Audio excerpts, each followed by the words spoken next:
Hey everybody, Big Pete here again. In the previous video, we went ahead and we soldered up our RLD, and I was pretty explanatory on a lot of setup, kind of the tools you need, and everything. So if you're looking for more of an explanatory on the overall process, go ahead and check out the last video. I'll put a link down below if you're not familiar with it, or just check my channel. I don't have a ton of videos, so go ahead and check that video out for the explanation on that, kind of the history behind some of these. And there's some other really good info on that video. It's a little long, but there's chapters in it. So if you need to look at a certain specific thing, check out the chapters. Anyways, this video is going to be a lot shorter, and we're just going to be assembling the PSIs, the power state indicators, and then the FLDs. I keep calling them PIs for some reason. I don't know, or PSI. Power state indicators, but we're going to be soldering up both of these, and it should be pretty quick. The concepts behind everything's the same as the RLD. The RLD just has a lot more components, so these go a lot quicker, and then you just use some different lights. There's not as many components on them. I've soldered up all the things that you see, or that we're going to be assembling. I've already assembled a couple of them all, and they are all functioning. So this is just kind of my second rendition of doing the whole thing again, so I can show you guys how it works after I've made all the mistakes. So hopefully you don't make the same mistakes I do, or I did, and continue to do. But you know, we learn as we go. So let's go ahead and start with the FLD. The FLD only takes one LED chip for it. Well, whatever, the LED controller. One LED controller takes a 10 UF capacitor, a 24K resistor, and a 0.1 UF capacitor, as well as you're going to have a couple sets of headers for in and out, depending on how you are wiring up your lighting system. There's an input for there. We're not going to wire anything up into there because these are all going to be strung together. So we're not even going to wire that in. So let's go ahead and get started. All right, so I got everything laid out and kind of ready to start assembling. I'm going to go ahead and power up my soldering iron. And we're going to start here. Let's focus in on this a little bit if I can. All right, so we have our in and out leads. This is for providing it power. So I'm just going to use a double row pin header for this. I'm just going to cut it to size. This is the plus and minus terminals. Don't worry about those. You don't need to hook anything up to those. This is going to be your socket for your LED controller.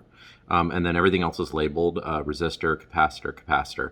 So we're going to go ahead and get started and just start soldering everything up. This one's significantly easier than any of the others. Just pay attention to what side you're soldering everything on. The side where the LEDs go is clearly labeled with the pluses and everything on it. And if you take a look at a finished one, the only thing on this side of it is LEDs. So everything else will go on your opposite side. All right, let's get started. I'm going to go ahead and cut these down to size, which is going to be a 2x5, and you can use single row headers if you want to.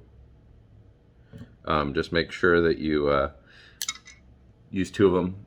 You don't have to do it this way because if you've already set up exactly how you want everything wired, actually on this one, sorry, you do need both of these rows. It's on the PSIs. You don't necessarily need an in and an out on them all, but it's easy just to solder them all up.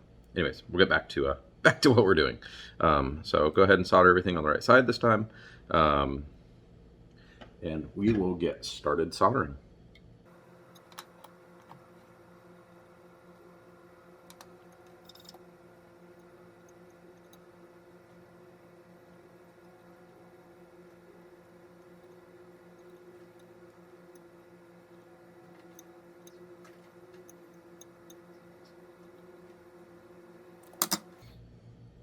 Okay, if you can focus, I've got all that soldered up nice, and I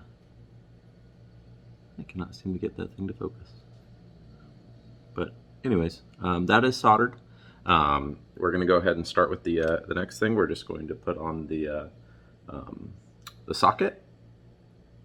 Again, same side. And back to soldering.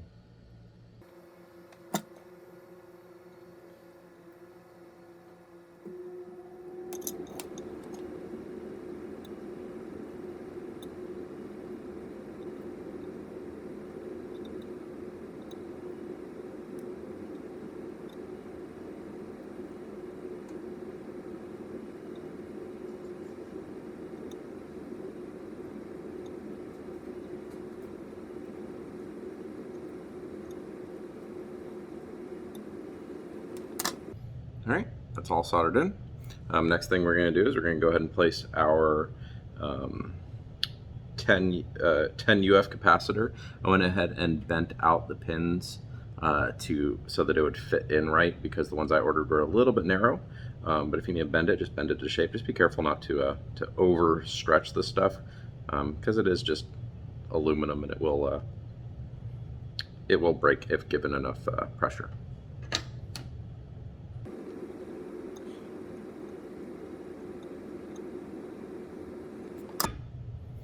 All right, 10 UF capacitor, 0.1 UF capacitor,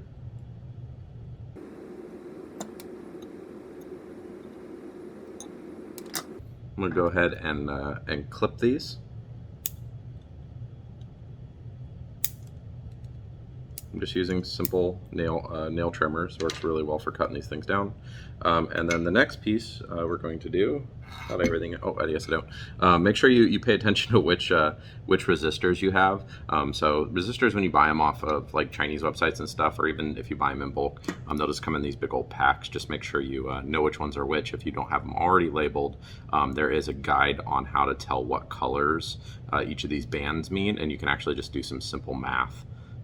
Simple addition, and figure out what resistance these guys are if you ever lose your place, or if you ever mismatch them and they get thrown into a pile of other ones. They're fairly easy to read.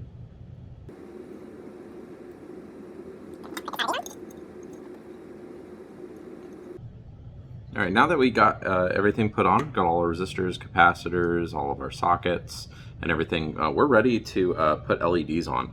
I'm going to go ahead and throw in one of the LED controllers into it. Make sure you're matching up, again, the little dot right in here. It's a key, basically, that shows you what direction to put it in. Make sure you line the dot up as well on here and on the board. I forgot to explain that when I was soldering it in, but just make sure you do that. And then you go ahead and push your guy in, and you're ready to start soldering. Now, if you have a DuPont connector set to be able to do up DuPonts, it's handy to be able to build yourself a jumper, because that's what you're going to need to go between your FLD, your RLD, your FLD, and your PSIs. So here's mine. I built up. I've had to rebuild it a couple times because these are kind of new to me, so I've broken some of the connectors, but it's pretty easy to rebuild. And the connectors are fairly cheap. I just bought a kit on AliExpress for, I don't know, a couple bucks. But again, it took a while to get here. So you'll go ahead and just make sure you match up the negatives to the negatives from your RLD. Go ahead and plug it into here. And if you want to turn it on and test out an LED or two, go ahead and do that. You want to make sure that everything's blinking the way it should. So I got a nice blinking light. Make sure the long lead goes to the little plus. If you reverse it, I'll show you what it looks like. If you reverse it, it just kind of steadily stays on and it's super, super bright. So you'll know it's the wrong way if you do it that way compared to the right way. where it's a lot less bright and it's actually turning on and off fully. So make sure you line everything up like that. Again, we're going to be going row by row for these, and then clipping each row between the rows. It just makes it a whole lot easier to access each row if you do it row by row. So we're going to go ahead and start soldering in all my LEDs. One thing to note before this though is you're going to have two of these, and they're going to be mounted a little bit differently. So one of these is going to be mounted with the chip up, and one of these is going to be mounted with the chip down. The LED controller you can see at the top on here and at the bottom on here. Make sure that you orient these like this when you're matching up your colors. Just as a side note when you're doing these. So, all right, I'm going to go ahead and start up a time lapse on this because this is incredibly boring. It's just a lot of soldering and clipping, and then I'll show you guys when we're done.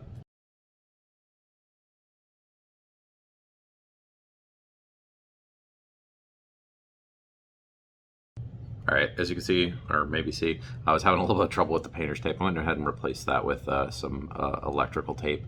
I didn't do this one the first time I did it with the plate to line it up, but I wanted to try this method as well. It's a little bit more difficult on this one because it's small. So I had to take the leads off of the RLD that I normally would just leave on for testing. So I have a little bit more maneuverability and a little more room on here because at least soldering the ones close to the LED controller, it's very difficult. You do not have a lot of room to work in. So, all right, we'll start back up with it.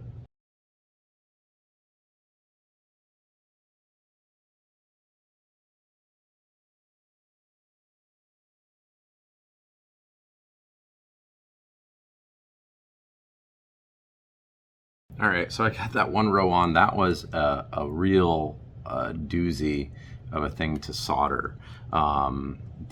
Just due to the proximity of the LED controller, that was really hard to get all those LEDs soldered in on this row specifically compared to the other rows. I don't remember it being as hard the last time, but it's definitely take your time on that row. So.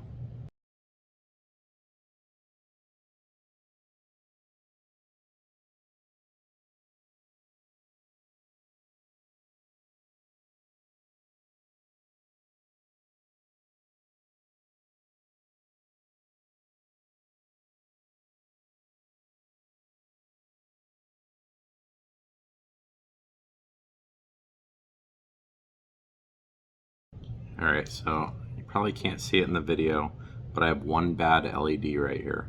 That's why it's important to test these as you're going. I'm going to go ahead and remove this one. It was definitely soldered right, and something happened to it in the process of soldering. It went bad because I'm pretty sure it worked when I put it in. Deflanging these sometimes can cause them to go a little wonky if you move them around too much. So I think that's what happened to this guy. So we're going to go ahead and desolder this one.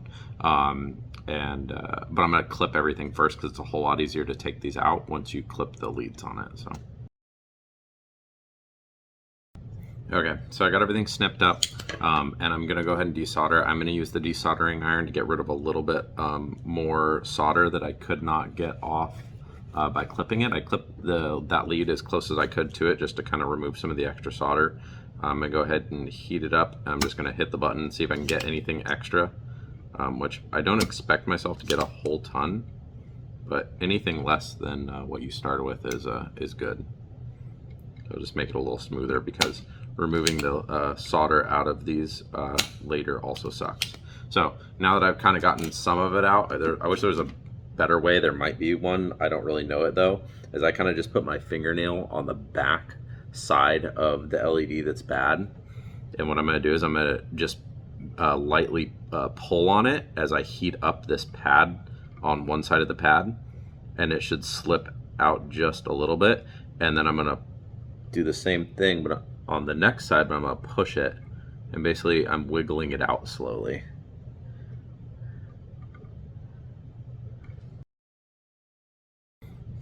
All right, now that I got it out, I gotta get out some of the extra solder out of there. It's a little bit easier to get this solder out.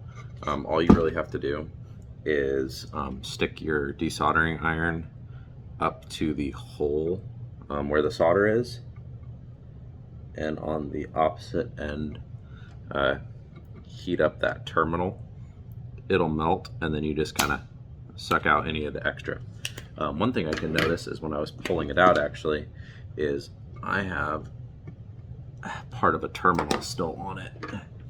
These things don't like to come out very well. Yep, there we go. All right, now that we got the old one out, all you do is simply put the new one back in, and it is up and running. I just got to get it finagled into there. There's a little bit of extra solder in there. I'm just going to hit one terminal with the heat, and it should push right through, though.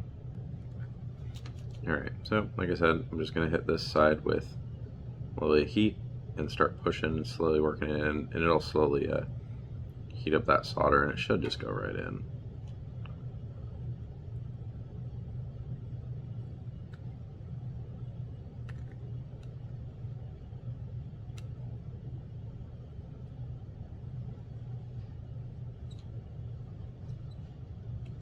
There it goes. And we're all in, and we're back and working. So we'll keep up soldering the last 2 rows.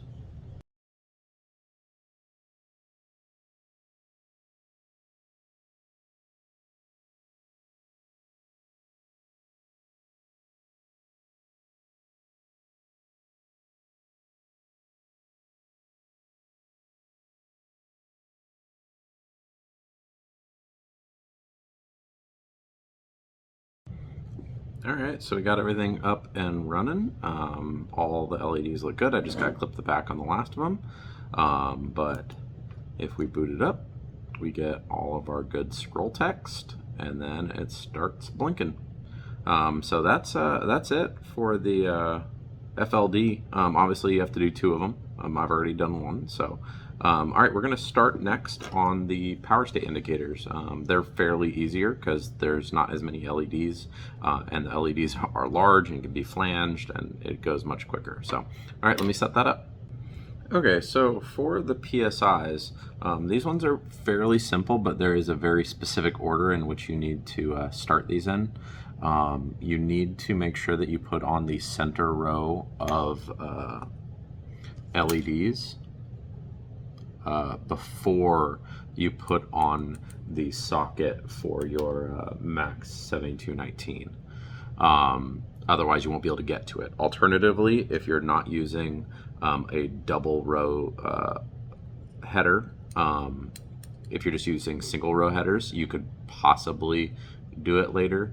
But so you can see the leads for the LEDs are going to be covered up by it. If you're using singles, you might be able to maneuver around that, but it's recommended that you start by soldering in the LEDs into specifically just the center row, which is kind of nerve-wracking, especially if you don't know if your LEDs work.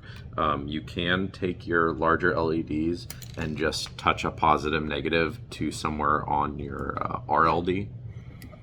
Once it boots up. And that'll at least test your LED. So, yep, look, it's green. The difference between the front and the back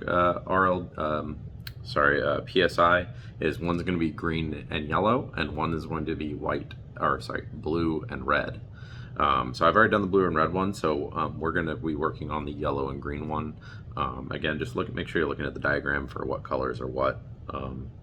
And we're going to start. I've already tested all my LEDs, so we will start out by just soldering the center row in.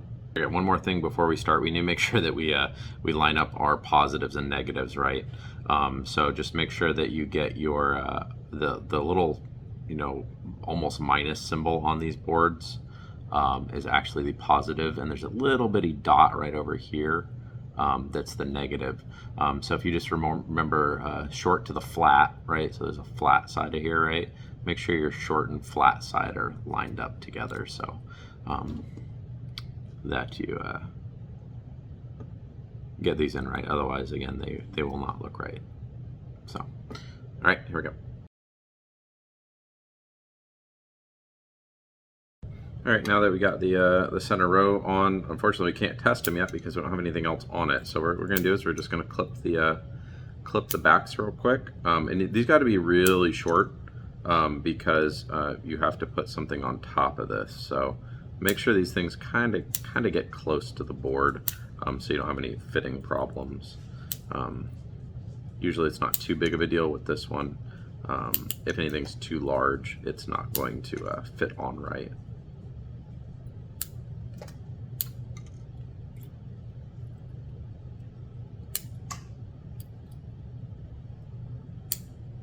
Okay, so now that we have that on, we can go ahead and stick this guy on this side, paying attention to the, again, the key, the little half circle, lining that up right to the same key on the same side.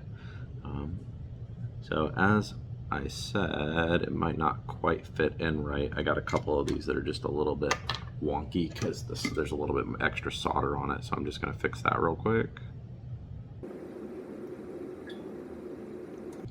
And that should do nicely.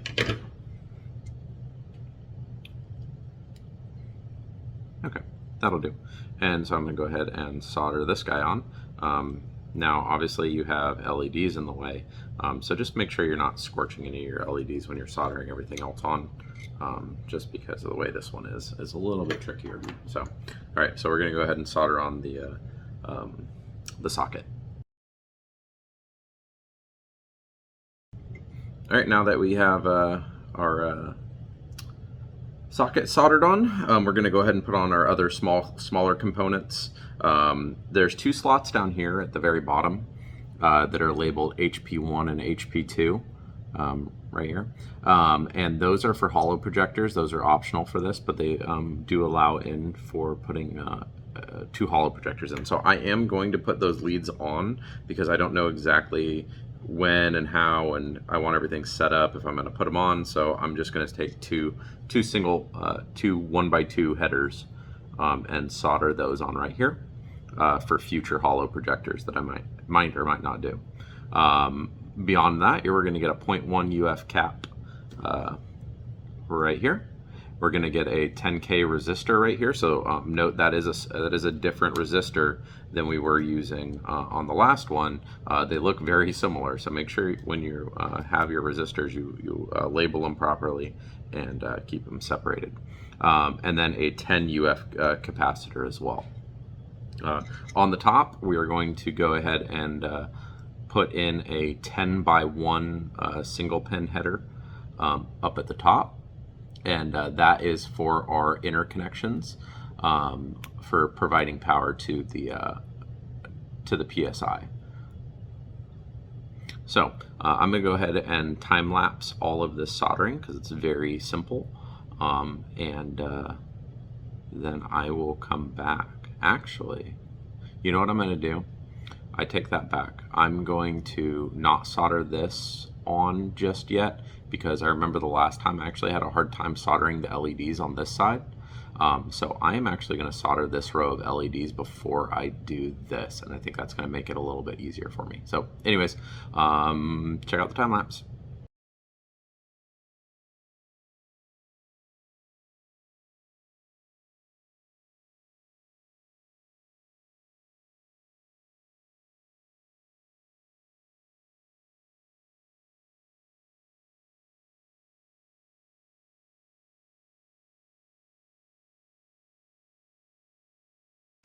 All right, now that I got everything soldered on, I can go ahead and put my LED controller on and test this guy out.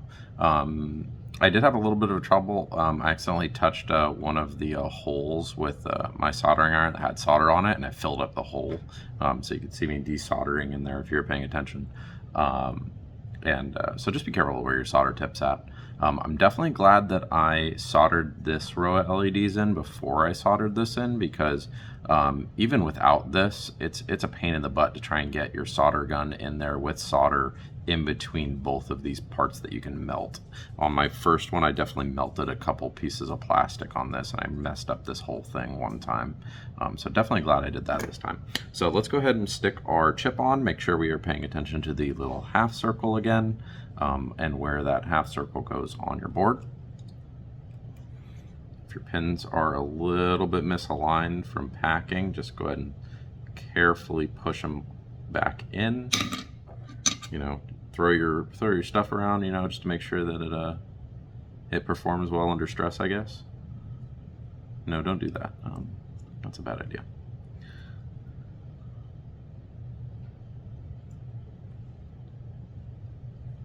Having a little bit of trouble getting this chip in.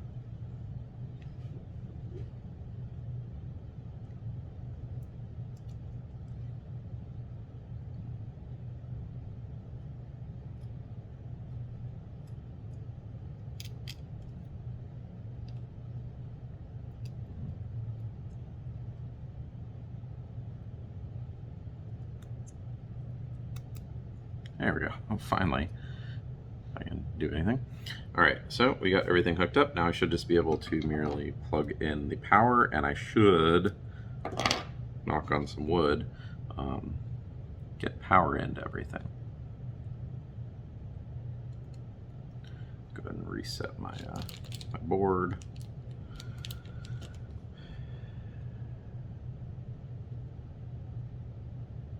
Hey, look at that. I got yellow.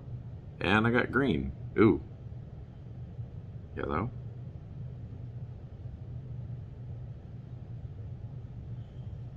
Yellow, yellow. Something's not right. Alright, I'm going to troubleshoot what I did wrong real quick. I think I mixed up some colors, or my my drawing might be off a little bit.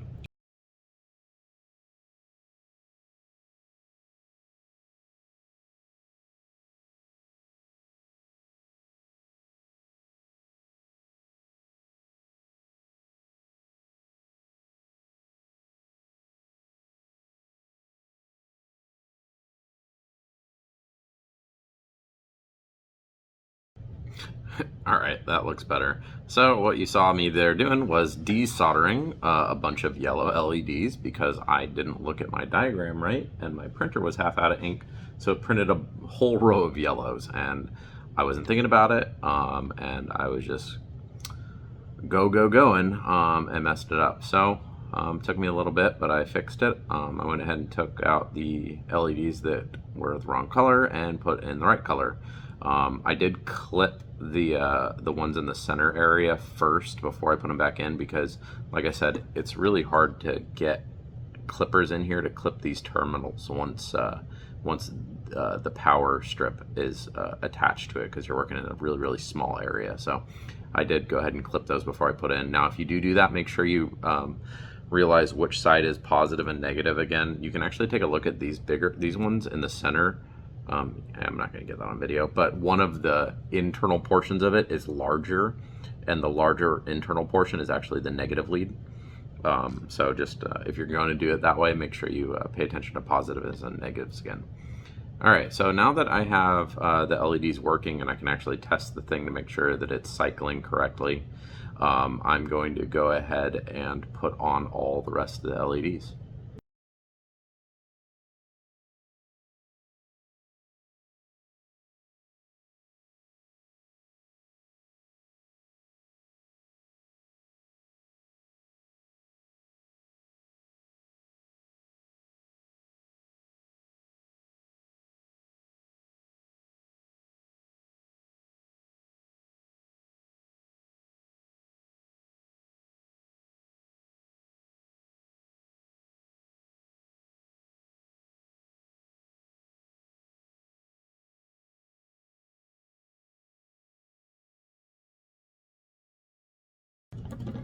All right, so that is it. As you can see, I got everything wired up, and it is flashing colors as they should.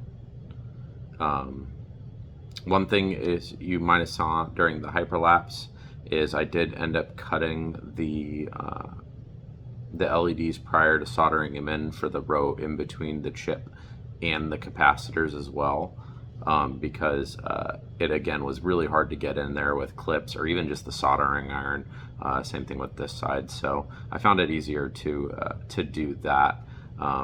But you know, you'll figure things out on your own as you go through here. You'll make mistakes. I make mistakes. Everybody makes mistakes. You just learn from those mistakes, and then you get better about it. So.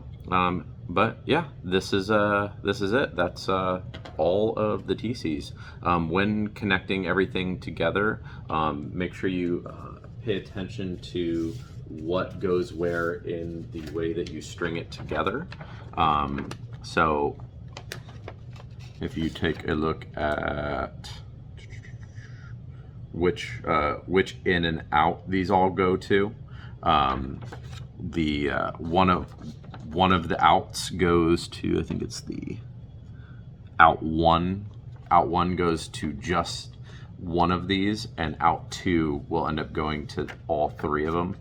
So make sure you pay attention to that. Otherwise, your LEDs aren't going to blink at the right rate.